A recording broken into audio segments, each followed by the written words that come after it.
Në Spanjë u shpallën 3 ditë zije kombëtare, nga kjo e marrë në nderim të 40 personave që humbën jetën pasi 2 trena të shpejtësisë së lartë u përplasën gjatë fundjavës.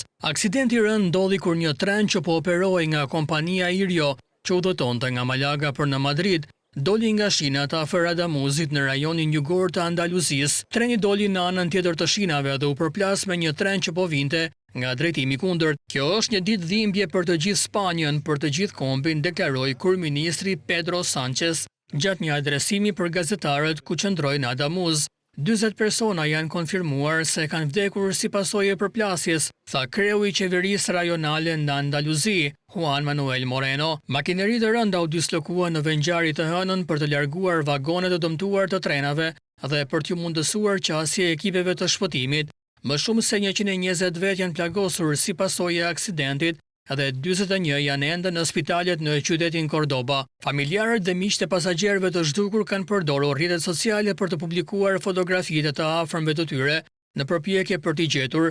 Përplasja trenave ndodhi në një segment të drejtë të hekurudhës, kur të 2 trenat po udhëtonin brenda limitit të shpejtësisë, thanë zyrtarët spanjoll.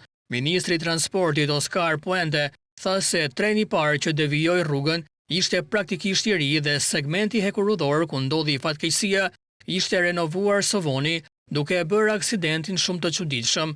Spanja ka rrjetin më të madh në Europë për trenat e shpejtë, me mbi 3000 kilometra hekurudh që lidhin qytetet e mëdha përfshirë Madridin, Barcelonën, Sevillën, Valencian dhe Malagan.